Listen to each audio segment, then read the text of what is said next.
Man, the whole time I did a whole thing.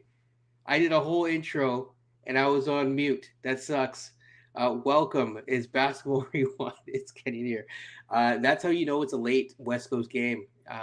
It's we could have done the whole show like this and it'd be like I don't know, some sort of weird thing. Welcome, man. What's up, 4-1? What's up, man? Um, yeah, so basically, I'm gonna go through a whole bunch of things. I'm gonna basically repeat exactly what I just said, which is it's hilarious actually. I'm gonna basically touch on the Dame stuff at the very end, but I'm gonna go through the Raptors game, late game, um, really late game. So if people are watching this in the boarding or even like now, wagwan, welcome, and let's just kind of get through this as best as we can. I said I was going to do all these summer league games. We're going to do them. But yeah, I think the first thing is just these West Coast games are tough to watch sometimes. All of the games have been West Coast, but they're a little bit tough to watch when they go this late, as we are seeing right now. The Raptors win. They are now 4-1. Sorry, 4-0. This is the fourth game. And, of course, the Raptors pulled out the game, although it started off really, really slow. It was sluggish. A little bit sluggish for both teams because I think at the half it was like around like the score was somewhere in the 30s or something like that. It was a rough game to watch from just an offensive standpoint. From There was a lot of fouls on both sides. Um, so it was a sluggish game.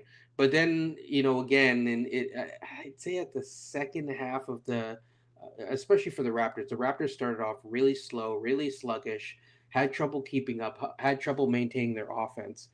But overall, I think like from the second quarter onwards, they just kept like, you know, creeping closer and closer and getting, basically at some points, um, you know, tying up the game. And then, of course, at the end, from the third quarter onwards, they kind of started. You could see the momentum kind of swing from that point onwards. So yeah. Um, so first and foremost, I want to shout out a few people from Golden State. Isaiah Mobley. So I just kept hearing Mobley. I'm like, is that Mobley's brother? Because I knew Isaiah Mobley. He played on the Cavs summer league roster and like was a G League guy last year or whatever. But shout out to him. He's on this squad. It's probably closer to home because he's a UCLA guy. But just want to give him a quick shout out. Thought he had a good game as a bigger center type guy on Golden State. Other than that, I really don't have much to. I don't really want to focus too much on Golden State, but just want to give a shout out on that. I think the Raptors ended up pulling it out at the end, but it was rough. I want to start off by saying the star of the game for me was definitely CMB. Like, holy smokes. Um, yeah, he needs to.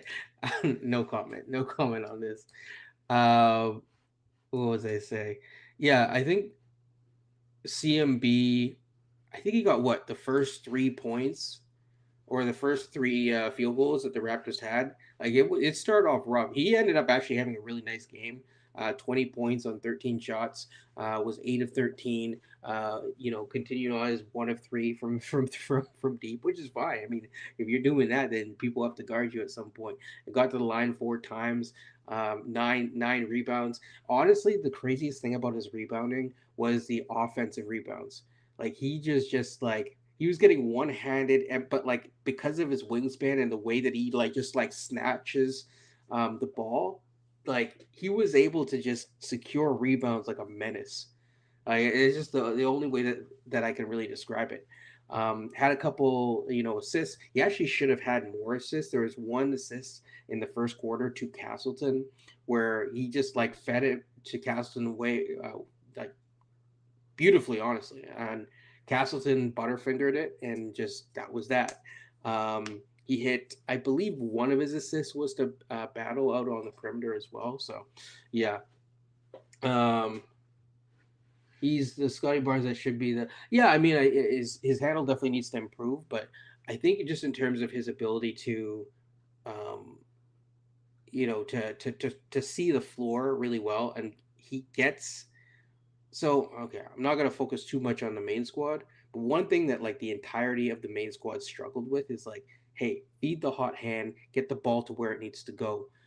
You know what? Like you that's that. Like you just have to get the ball and to where it needs to go and feed the hot hand. If battle is heating up, if whoever's heating up, you got to get the ball to them. And it's something that a lot of people like. I kept saying coming into this draft, we need an offensive initiator if at all possible, or someone who can just generate their own offense. And at least on the second unit, I think CMB could be that post hub.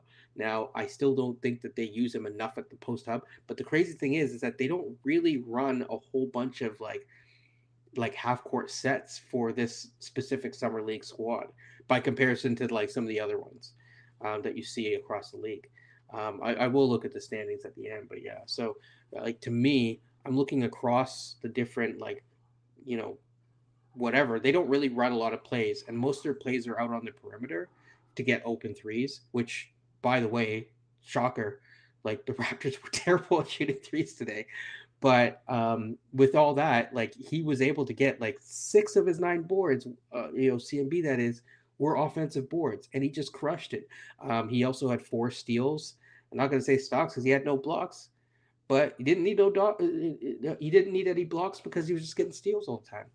Um, I saw him kind of bring up the ball. The way that he was bringing up the ball, sorry, the way that the opposing team was trying to bring up the ball against him. And this is in the third. I'm not even going off my notes right now, just going off of what's up here. And he didn't like completely rip the ball away, but the guy had trouble bringing the ball up the court. The guy had trouble initiating the offense. I really think that just in terms of defensive versatility, CMB to me, he's pretty impressive. I'll just leave it at that.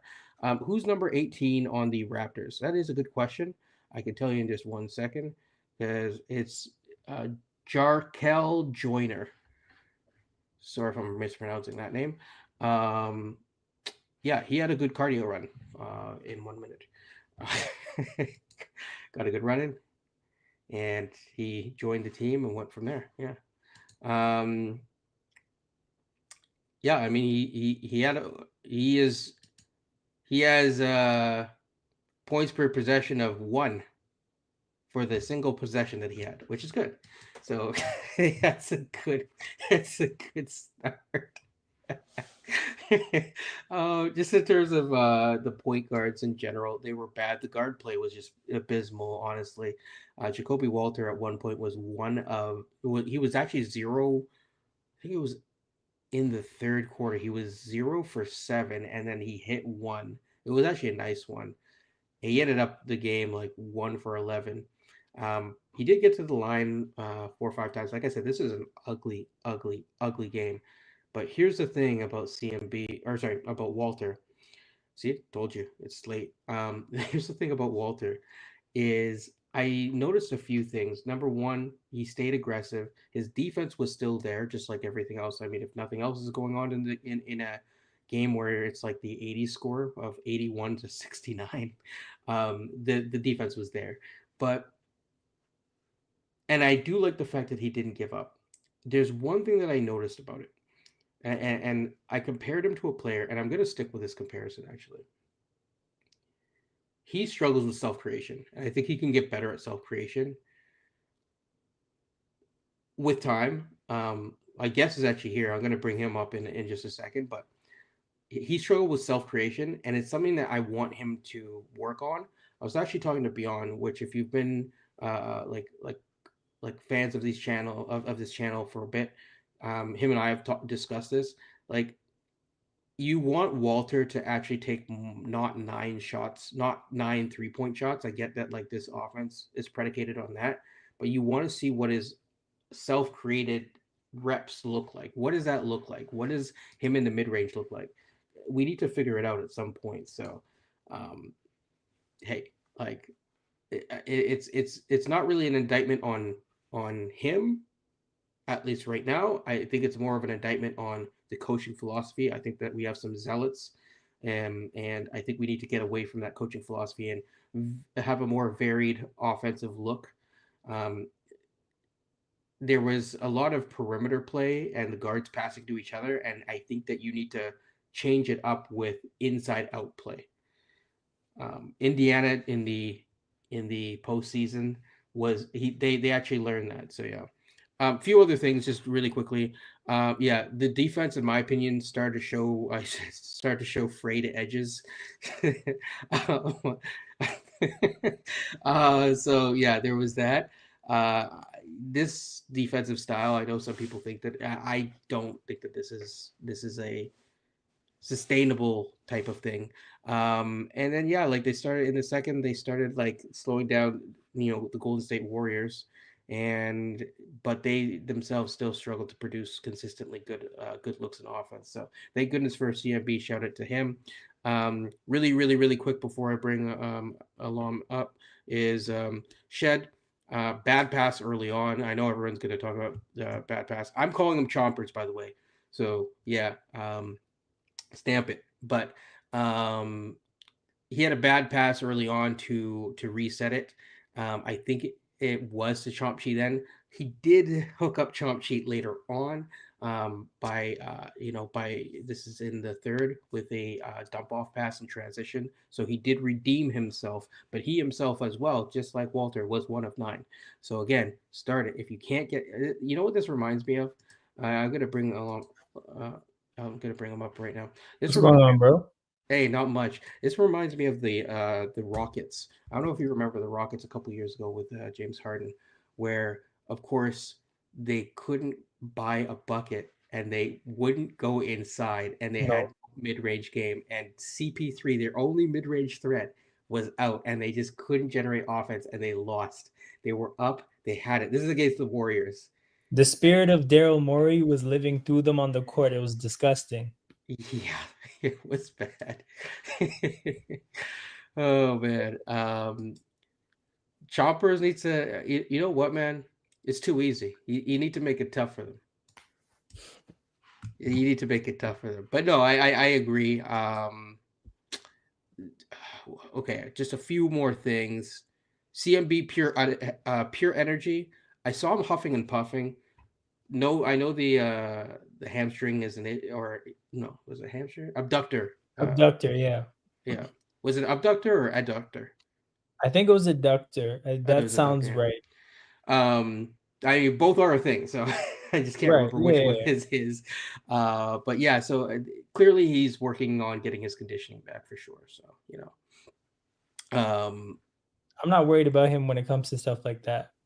no, no, no, no, no, no. Just thinking, yeah, Chomchi, great pass early on. Defense was solid.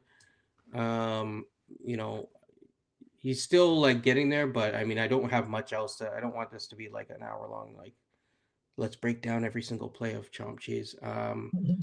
Lawson, still good job of being aggressive, and he found a way to always become a target. Yeah, that's it. So yeah, your thoughts on the game, man? You watched the whole game through and through. Yeah.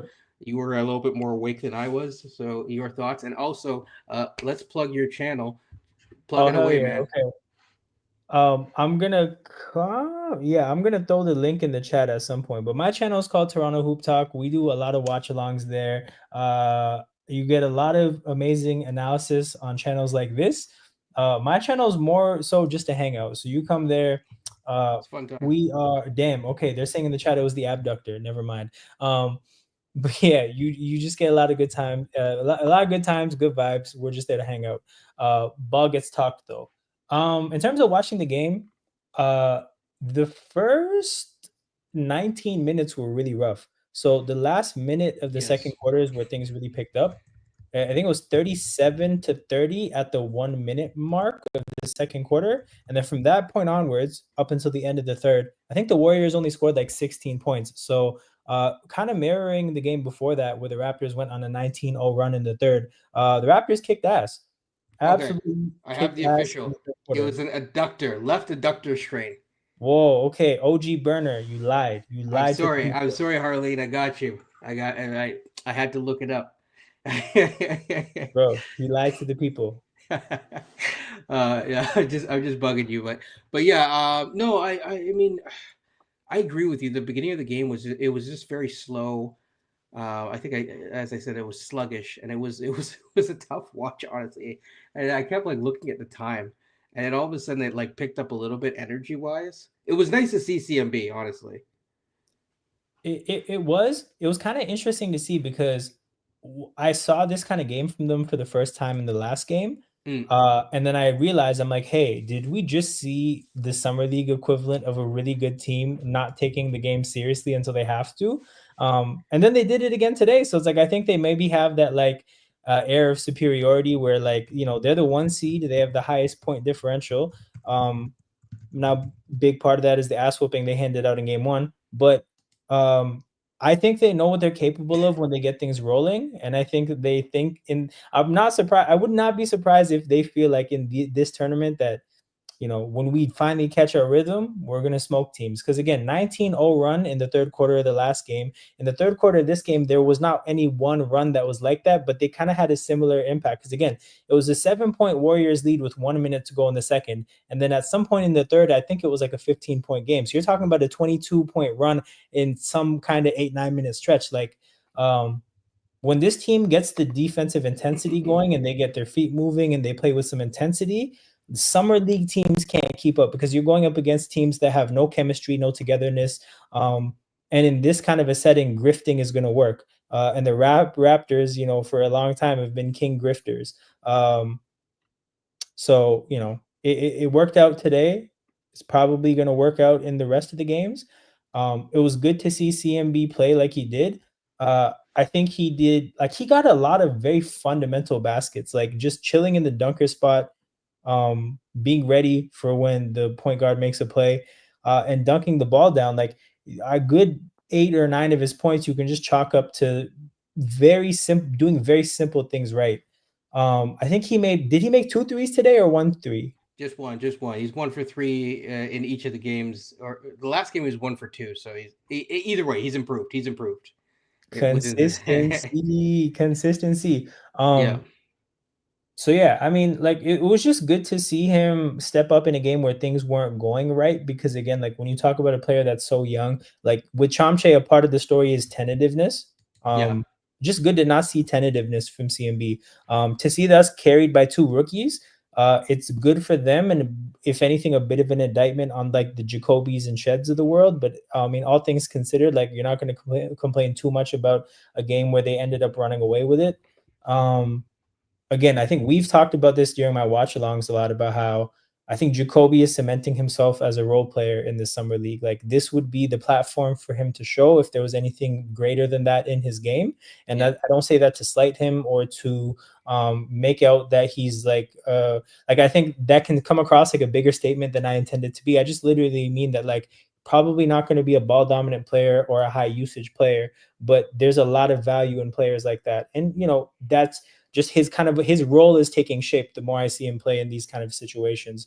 But man, like if you think about some of the role playing stuff that we've seen from him, getting 7 steals, drawing charges, again, moving his feet well, playing within the flow of the offense, like, bro, it's again, it's hard to complain about a 1 seed. Oh no, no, no. Okay, I remember. I didn't actually say the comparison. You did. You said KCP. KCP. Oh yeah. Oh, did I say it here? No, I, whoa, right here. My bad, yeah, my bad. yeah, I yeah, didn't yeah. spoil That's why that. I'm I didn't spoil like. your thunder. But yeah, yeah. So I think it's KCP. I see it now. Like I see the vision, and KCP is like you're not expecting. I mean the Orlando just realized this, right? You do not expect KCP. Now, this is not prime KCP, but you don't expect him to be able to, you know, create his own offense in a Yeah. way. Yeah. And I think that if you look at the differences between Grady and Jacoby, obviously Jacoby right now, as far as we've seen, I mean Grady's not playing in summer league, but Jacoby seems to have caught on defensively a lot faster, whereas I think Grady it's weird because I think because he got injured to end the season, people forget. But like he started off the season and he was showing a lot. Like he could create on his own. His passes were coming. His finishing still needs a lot of work. but he'd have a $1 million move with a 10-cent finish Oh basically. yeah. And so I think there's if you could somehow like combine, we have a lot of players that if you just combine like two and two together, you'd Yep. have the perfect player, right? Like Jacoby and Grady, if you just melded them together, like Dragon Ball Z fusion style, perfect, right? We have so many part marks when it comes to evaluations. Like, like if we could just put all the part marks together, we get an A plus. No doubt, no doubt. Hold on one second here. Uh, I actually I don't want to say that.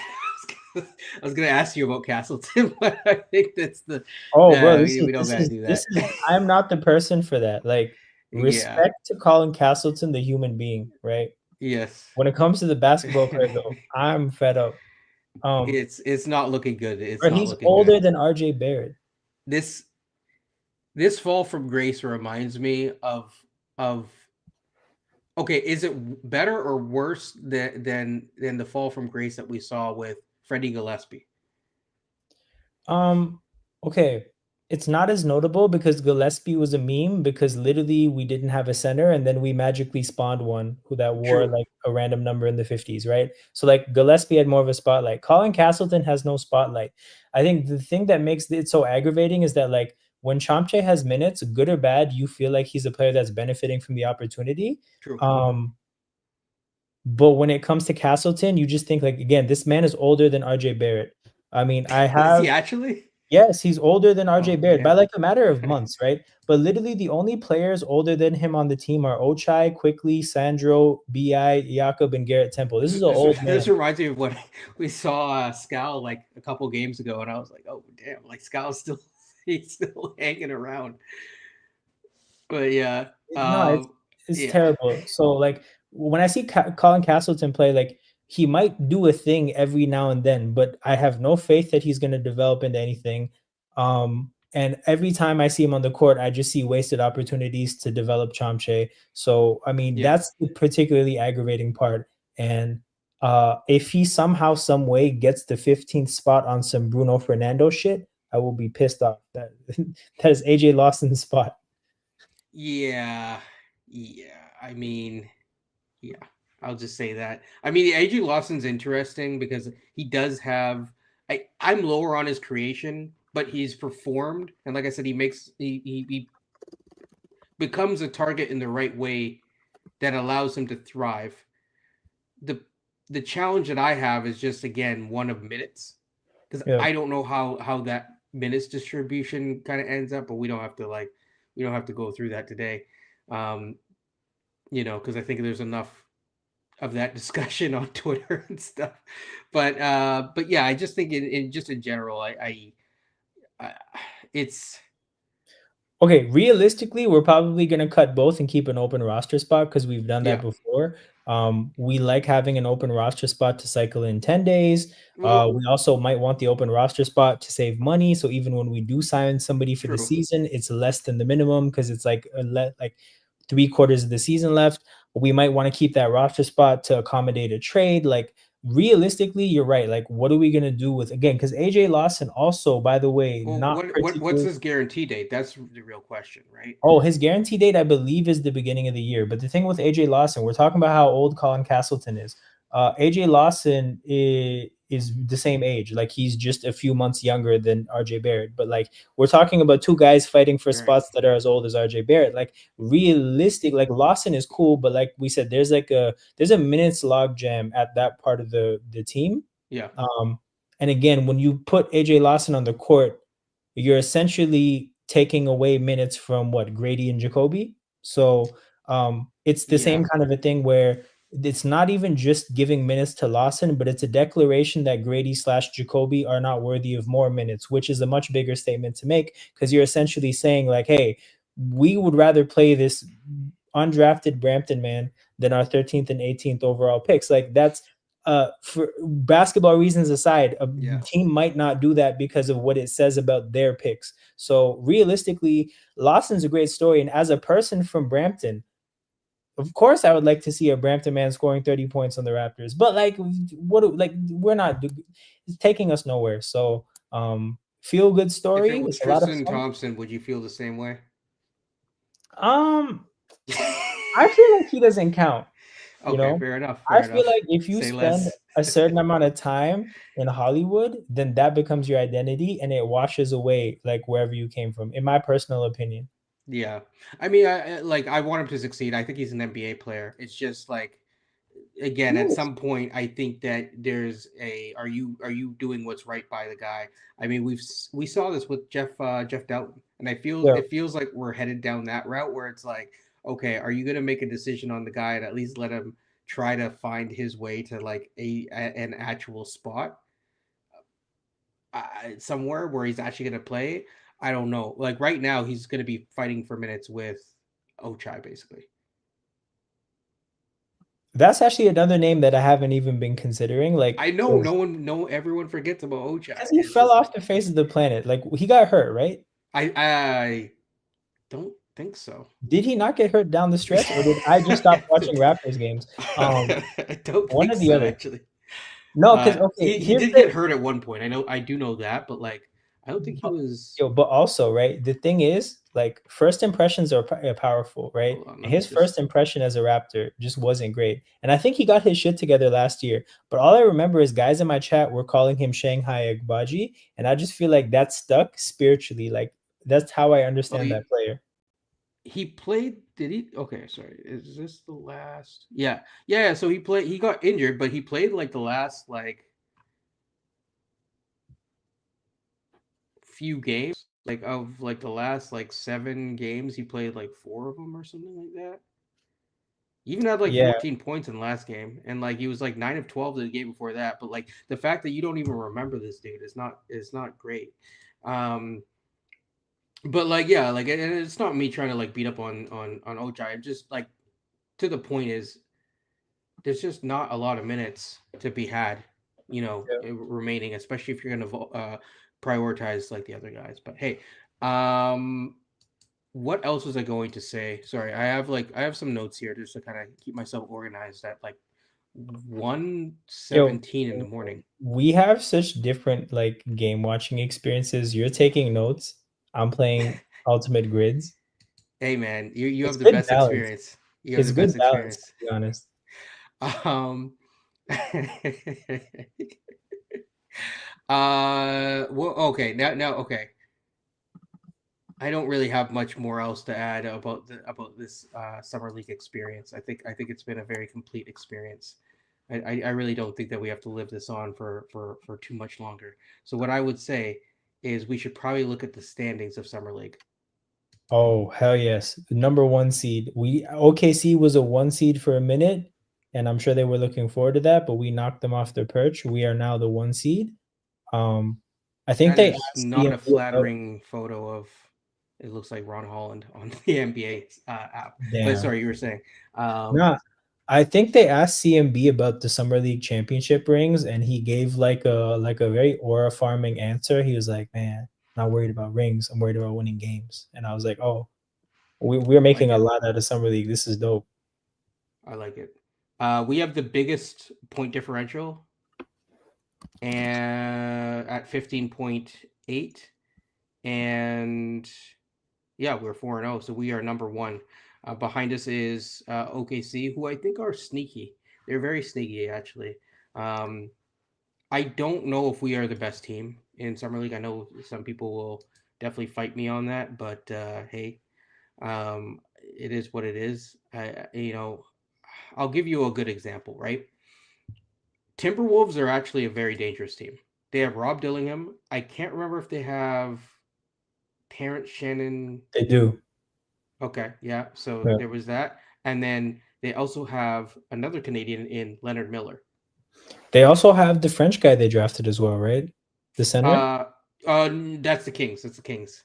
Wait, You're talking about Maxine Rain. Oh, right, Barringer. no. Sorry, there's so many damn like Bro, French. yeah, the guy they drafted to be the Gobert replacement in Yes, yes, nationality and yes. Yeah, position. yeah, yeah, yeah. He's nice. He's real nice actually. He's a project as well, though, right? He is, but like Okay, he's really athletic. random aside, right? Between the Dillingham pick and that pick, the Minnesota Timberwolves are remarkably patient for a team that I think should have a sense of urgency because, like, every Hmm. minute you have Anthony Edwards is like you're closer to the inevitable trade request, right? Like, you know, we all none of us think that at no point in his life is he going to request a trade, right? So it's just like every opportunity you have to spend resources is an opportunity to build a team that would compel him to stay. And I just like I'm not saying it's the right or the wrong decision. I have no take about that yet. Like, but I'm actually so impressed with the patience they have to be like, you know what, we're gonna take projects. They drafted Well, Dillingham, was like a 13-year-old like boy's body, right? And they're just like, that yeah, this is chill. This is gonna work down like in the future. but It's you know just why they did that, right? Ownership change. oh, in terms of the long term like vision. Like they just had an ownership change right Oh around yeah, that yeah. time. So The like, yeah, guy who used to own Target to A-Rod. yeah, yeah, yeah, exactly. So that's why I'm like I agree with you, but it's a lot easier when you just bought a team to and you're a Rod and your team's already good to kind of like sit back a little bit. But I think the moves happened right before the ownership change. So, but it's in Because my the opinion, ownership they change probably went to should have court, kept. didn't it? Like Sorry. that went to court. The ownership change went to Yeah, court yeah, because the yeah, I last did. guy got ripped off and he wanted to go back on the deal or something like that. Yeah, but in my opinion, they should have probably kept Cat. In my opinion, just from like an offensive standpoint, you need that other guy that can punch up. But obviously, Julius Randle did really well. I was under the impression that that was a financial move, but I Yeah. don't know actually any of the financial implications of it. So I'm assuming that that was a move Oh they yeah, had. yeah. No, no, no, no. That was a finance They move. had, but like it wasn't like a thing we should do. It was a thing we had to do, right? They had other ways. They had In other other ways, ways. because I Yeah, remember when I first saw that trade, and it's hilarious how this aged, right? I'll never forget it. I was at work. It was September. We hadn't had any like trade dopamine in a long time, right? yeah, And I just look at my phone and I see this trade, and I'm like, man, there's nothing that delivers lose lose moves like the NBA. yeah, And then yeah. it ended up being a win win move. Like it I, worked I out. I I didn't mind it for both teams, but I liked it a lot less for Minnesota, in my opinion. Um, I didn't mind Randall. I thought Randall got killed way too much. I think it's tough when you're a lefty. Shout out CMB, of course, but it's tough when you're a lefty and you're sharing the court with three other lefties, and none of you can go It's true. It's true. right, That was And then diabolical roster Brunson. planning I love Brunson, but like Brunson does not share the ball. I mean, yeah, I'm gonna go on a Brunson tirade another time. So yeah, for sure. um, For sure. Um, really talented player, but like he's basically what people thought Fred Van Vliet was. oh, in terms of the chucking, Oh yeah, yeah, yeah. yeah, Well, but that's the thing is like he has the PR to do it. You know, like these are kind of things where like how exactly. people perceive you is gonna really drastically impact their thought process on everything. Like, Yeah, you know, the meme of like the not to venture too far into this territory, but like the flirting versus harassment meme, like it's like that. Like yeah. Brunson Well, is flirting. we'll stay away based on Coldplay and stuff like that. Um, Real quick, final thoughts is just on the Dame stuff. What did you think? And then I'm gonna get out of here because I Okay, it's so like I actually thought that this I mm, never I never properly considered him going back to Portland. What I identified for a long time is that this is a really weird situation because from the team's standpoint, if you're looking to sign Dame, it never made sense to give him a 1 year deal because literally he's not going to play for 1 year. Like oh, you're I paying always him thought it was gonna be a multi-year deal wherever bingo. he went. Yeah, yeah, But if you're Dame, signing on for a multi-year deal on a contender was always a weird decision because you're signing on for a team 2 years down the road, and who knows what that looks like. Like mm, you can't ring chase in like advance. You can't pre-order the ring chasing, right? Like that's the thing you do in the moment. So I always identified that as like a weird set of circumstances. I was like, how does this situation resolve itself? And magically, I think it resolved itself in a very fitting way. He gets to go back home, rehab for a year. Something that Portland's always done for him is like pay him handsomely to be there, right? And they're doing it again. Um, I think they're paying him now in a window where they don't have to like I think in their head, the players that they're gonna have to pay are on rookie deals. So they're really giving him money in a time where they don't necessarily need to be saving money. yeah. So I think that's their justification for it. My thing with Portland is just like, what is that team? Like, what do they have as a in the way of a number one option? Where is this going? Um, I think they are on track to be like a fan favorite 6 seed. So I don't really get. I mean, I think they might maybe they're just stacking players, and the hope is that they'll start to flip them at some point, like Yeah. bundle them together and get better pieces. But literally, like at this point, we're on track to hope Shaden Sharp is the guy that carries you home in the playoffs. And mm, I don't know. I'll just say this, and this is to Andre.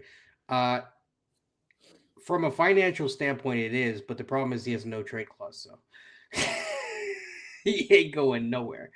I think it's fine for this year because you're securing the guy here. Aside from the financial amount, just like the fact that they secured him, I think it's Yeah. fine because if there's some attachment there for him and his family and all that type of stuff, or he gets to be by his kids, and then on the flip side, I think just in terms of them, they get like a veteran who's just around. That's great. The problem that I have with it, and maybe they get the veterans player exemption. I don't know how that works when you just sign a player, but hey, um, but I think here's the thing, right? Um, he's not going to play next year. So in terms of like them figuring out like who they got to trade or that sort of stuff, like they got an auto kick down the road, for this can, and I think that is fine. The question is like how does this impact guys like Scoot, and how does it impact Shaden Sharp? Because to your point, they could be a 6 seed, maybe. Who knows? I don't know. I doubt it, but like you know what I mean. Like they ended off the season pretty well, playing pretty well, and like one of the hotter teams in the NBA. They just didn't quite get into the play-in. So I think that I don't think that they're a 6 seed personally, but like you never know. Like I think that they Oh could. no. I know what you meant though. I know you're not saying Like that. down the road, like I'm saying the peak of this group Mm. of players, I don't see the number one option enough to say that they even have the potential to be anything else Oh, because gotcha. when Dame gets healthy, we're talking about a 37-year-old Dame off an Achilles tear, right? Yeah, How much can we count on him? and Drew true. Drew Holiday, how much can we count on him to at his age to be anything reliable offensively, like beyond occasionally some threes here and Yeah, there, right? Scoot, what are we relying? Like when I think about again, like this core and how this core ages, everybody together collectively, all the players, Abdia, Scoot, Sharp, yeah, Klingin, because Yang, Drew's under contract for another like 3 years.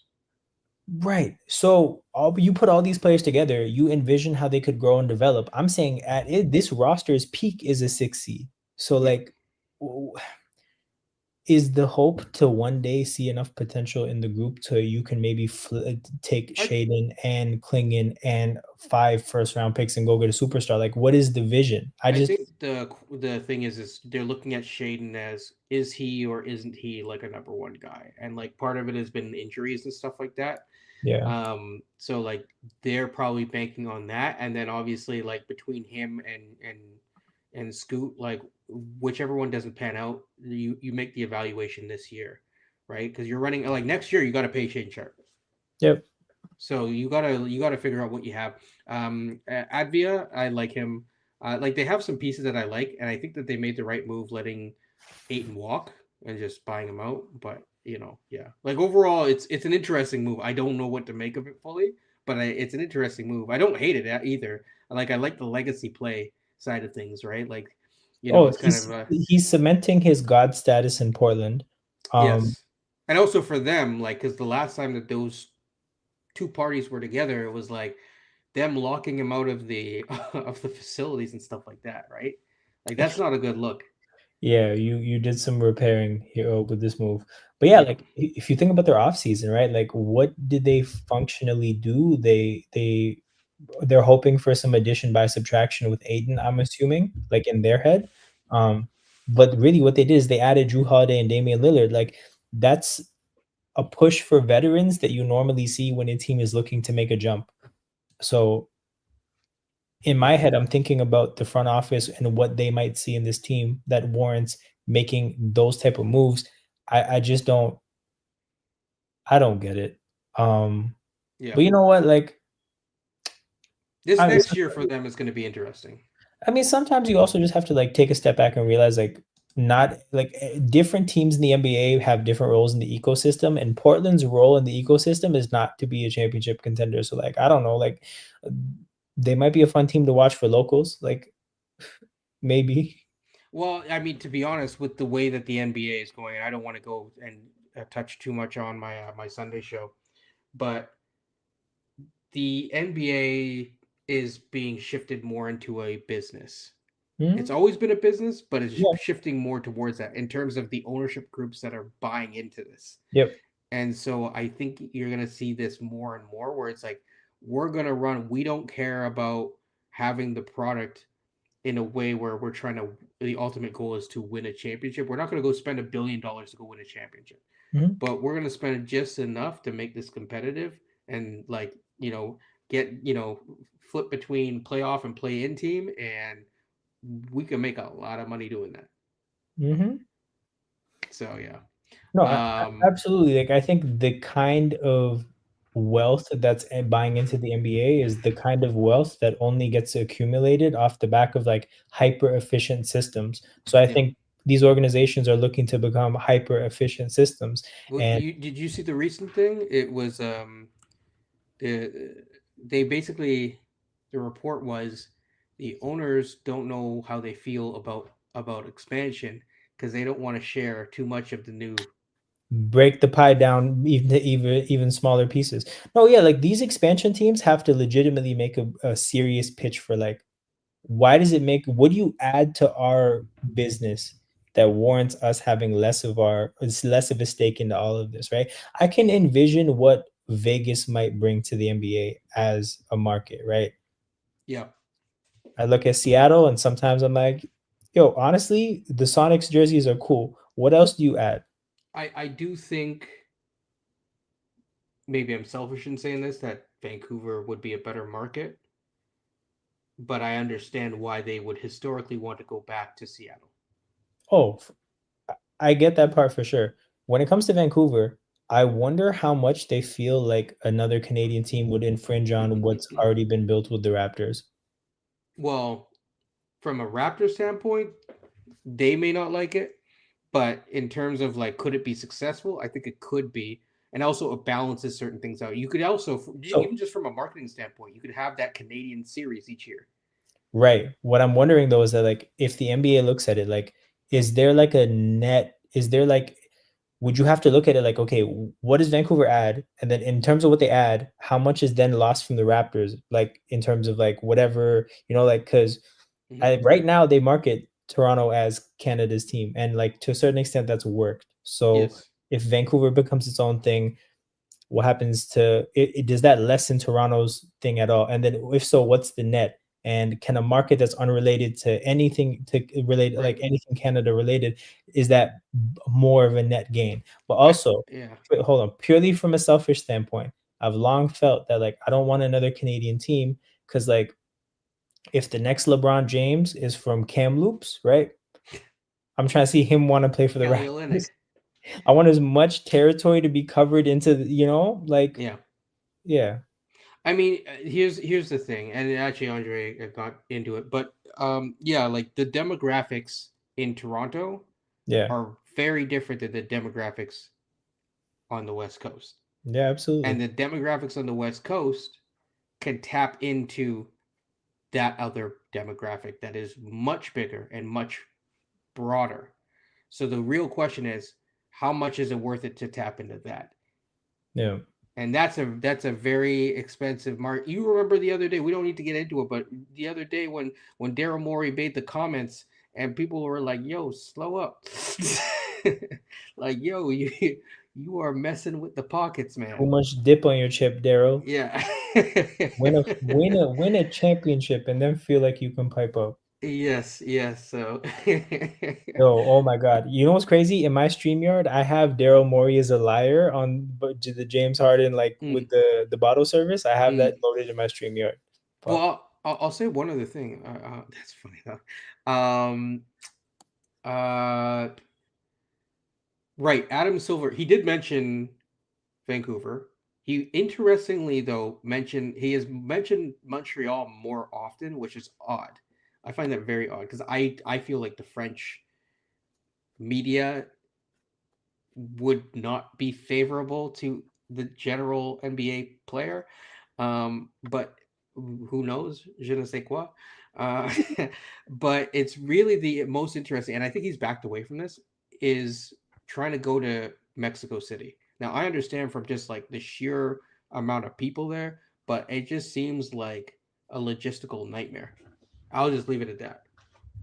I wonder how much the thing is like in the like we saw a tiny bit of border politics between Canada and US, just a little Yep. bit, right? And like it had somewhat of a conversation about, basketball in Toronto and the US, whatever, right? Like I wonder how much like American and Mexican border politics would impact having a basketball team there. Like, bro, Canadian fans booed the American anthem at the hockey Final Four thing off of Trump comments, right? Like, can you imagine what the Mexico City crowd could Well, be like in you the know wake? you're gonna see this soon because 2026. Shout out to FIFA, of course. 2026, if you can afford the $2,500 tickets, you should go. Is going to be in North America, and it's going to be in Yeah. all three countries. Yo, So they really did like a NAFTA World Cup with no NAFTA, like what is this?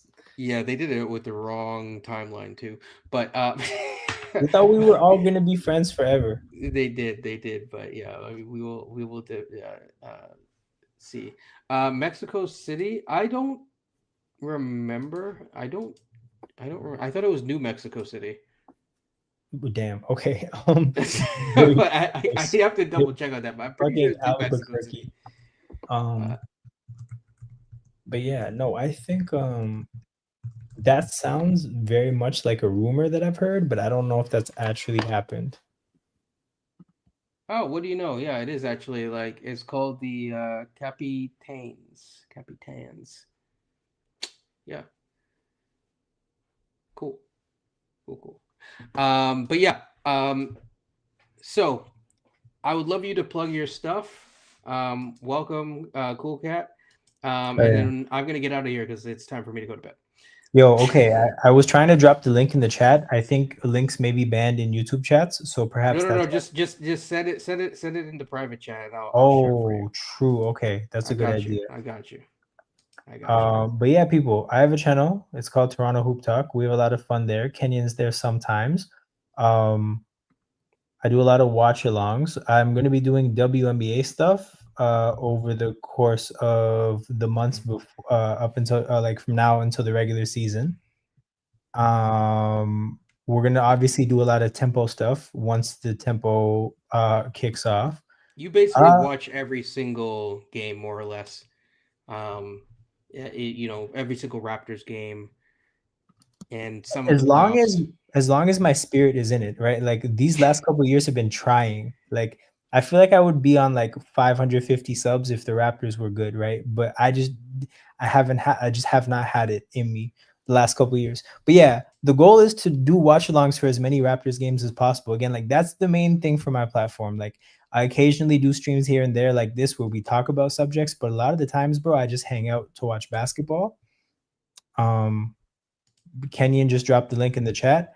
Like I said, if the Raptors summer league team has a game on Sunday, I'll be doing a watch along. Unfortunately, I can't stream tomorrow and Saturday.